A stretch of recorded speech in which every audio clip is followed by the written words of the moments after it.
Hello again, Steve here to weigh in a little bit on the Jordan Peterson, Cathy Newman conversation, which has probably been talked about way too much by now, but what the heck, because I certainly learned a little bit about conversational tactics that some people take, or communication tactics that some people take, and I just thought I'd share a few of my observations.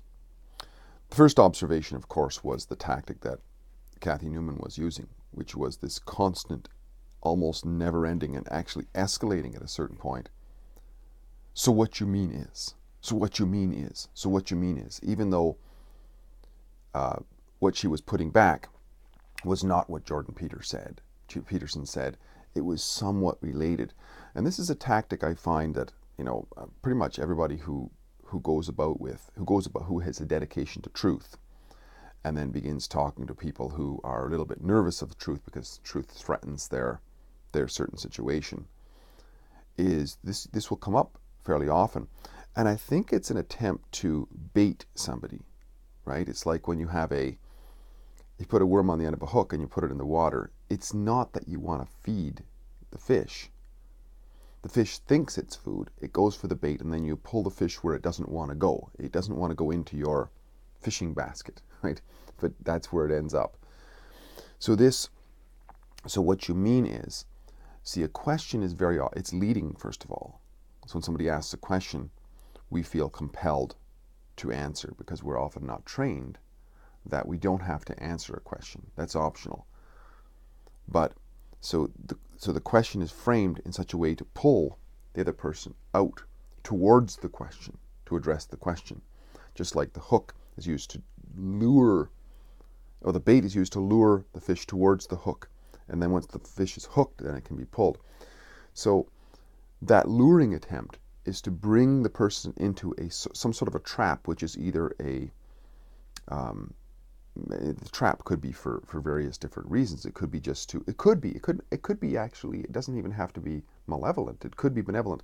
In certain cases, people would say that if there's a genuine interest, clear-eyed, they're trying to get greater clarity. So what you're saying is, for greater clarity, and they might summarize what you just said. But in the case of Cathy Newman, she's not summarizing. So what you said, and then she inserts what her direction of pull wants to be. And this is something very interesting. So there could be all kinds, right? It could be just a seeking more information, in which case, fine. If it's to draw somebody into a different direction, to either dismiss what they've said or to get a gotcha point to sort of knock them down, it's good to be able to recognize that. And one of the things that's glaringly obvious in Cathy Newman is just watching her body language, the way she would recoil at times with her head. It would recoil, and her facial expression would go in a certain way. You could see the emotion, the emotional turmoil that was going on, to the point at one point where she was completely stunned. She had to collect her thoughts because Jordan Peterson had finally gone back at her. That was one of the faults, actually, and that's often the fault of very honest people, is just to keep on answering questions as honestly as possible. I guess one of the things that I came away from in this is, in observing this in terms of how it is that we communicate with people, is what is the solution, or what is a possible tactic that we can take in situations like this? And then again, what is the benefit of even going on these kind of shows, if any? First of all, I don't think there's a whole lot. In general, when I notice people who are just basically trying to troll me and hook me into something, it's like, I'm not interested. I mean, I'm more interested in truth, and if you're willing to engage that and have the curiosity for it, fine. Otherwise, I'm going to move on. So that's one.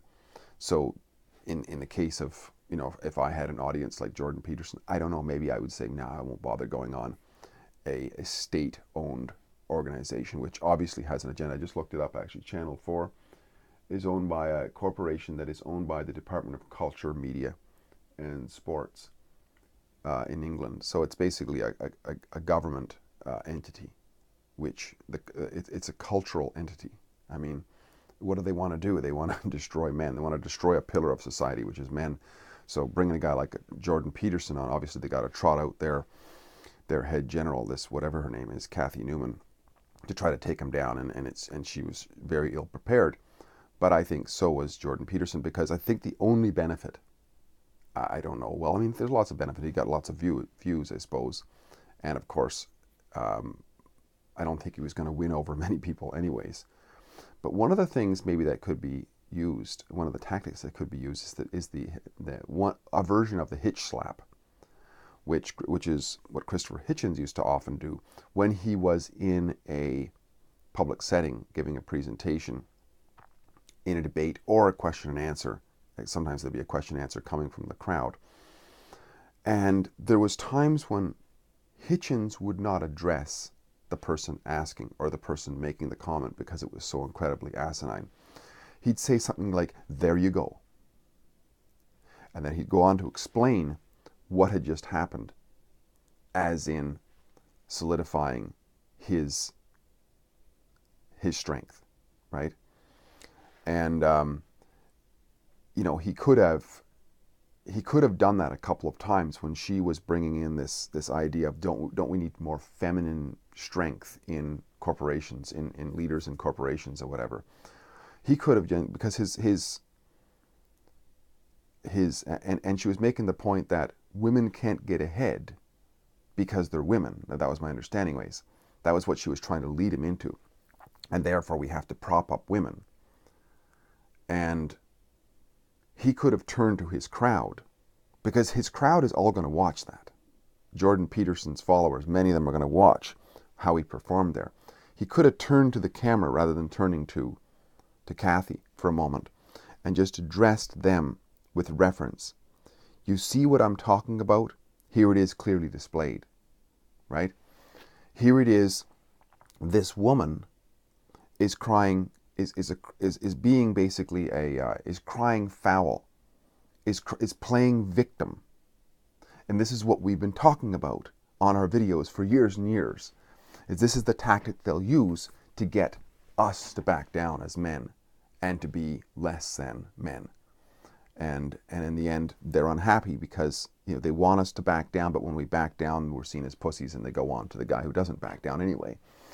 So I think, anyways, that's just a little bit of an example I used. Maybe it's incorrect, but the point being, I think there is an opportunity, if somebody decides to go on a show like that, which I'm not sure why they would, but if they did, to use the hitch slap of, rather than addressing the questioner, to turn to the audience, because there's an audience and there's a camera there. You can turn to the camera, talk to the camera for a bit, basically ignore the nonsense, as in what Hitchens would do. And Hitchens, of course, he was very confident in what he was saying, so it worked for him. So that would be that could be helpful. The other thing too is, I think what might be helpful, and I think that Ann Coulter does a good job of this, is to turn the tables on the interview.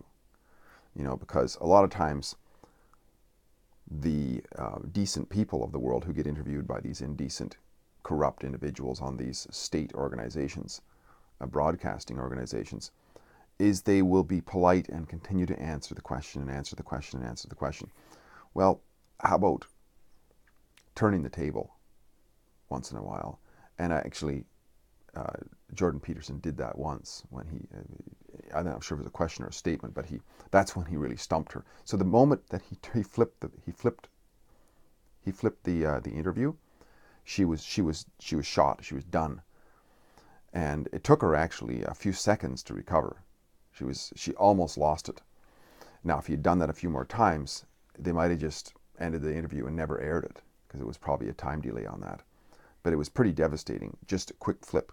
So throw back a few questions, and these people are not prepared whatsoever. I mean, she hadn't done her research. A lot of the things that he was saying are incredibly common and not really refutable within scientific study, but to her they seemed like outrageous, completely outrageous comments that he was making. And of course, here's another thing that I would suggest for people who go on there. When we're talking about truths and we're talking about statistics and so on, She kept saying, so what you're saying, so what you believe. One of the responses, well, it's got nothing to do with me. What's this me part of it? It's like, that would be like saying, if I didn't know anything about math and you were to tell me that 2 plus 2 is equal to 4, and I was to say, well, that's what so what you're saying is, what you believe is, or whatever. Now, you could say, well, it's got nothing to do with me. What's got to do with me? I mean, here are 2 apples, and here are two more apples. You count them. That's what the apples don't need me to tell you that. It's got nothing to do with me. This is the difference between truth and sophistry. The sophistry is what you're saying because it's bullshit, right? The truth is the truth, or it's evidence based on studies. I mean, this is the truth as far as we have it. You give me alternative evidence, and as an empiricist, I have to believe it. But that isn't because it's you saying it. It's because I can derive and understand that the evidence makes sense. So anyway, I just thought I would weigh in on this because I think it's important for communication, understanding, and who we're going to get involved with in communication is being able to read people, understand this bait and hook methodology to either, in the case of what Cathy Newman does, it was malice, no question about it. I don't know if she realized it, but it was an attempt to hook him out of his position and bring him over here to either deplatform him, and that might have been the intention of this Channel 4, was to find this evil racist and draw him out of his cage and really pillory him on the public square, but it didn't work. And I think we see the fallout of that because they're in damage control and claiming all sorts of nonsense like she's under threat and whatever. Meanwhile, Jordan Peterson is like 35 times more trolls after him on the internet, but where's his security force? Yeah, it's completely ridiculous, and but completely predictable. I mean, here's a state broadcaster who's committed to all sorts of feminist nonsense and whatever, and of course, the very fact that it's state, right away it's committed to falsehoods. That truth is an anathema to it right from the get-go. So I think that it was in full display, and I think it was very valuable as something to look at. So I encourage you to look at that interview, the full interview, Cathy Newman versus Jordan Peterson, and just watch the tactics that she played over and over again. And watch her emotions. Watch it. And watch when the table got flipped once, she was shot for a minute. Just one question he asked, or statement, he turned it back on her. It had to do with, I think she was talking about how, you're always being insulting, and you're always having these put downs or whatever, and he just basically said, well, why is it okay that you do that to me? And she got it right away. She got it that what she was doing to him was exactly, she was projecting her methodology onto him as if he's the one doing it all the time. Meanwhile, that's all she was doing. And she got it right away. And she admitted it, and she was almost done. But she recovered, and I think she got worse after that, but very interesting. Steve here again, great chatting. Talk again soon. Bye for now.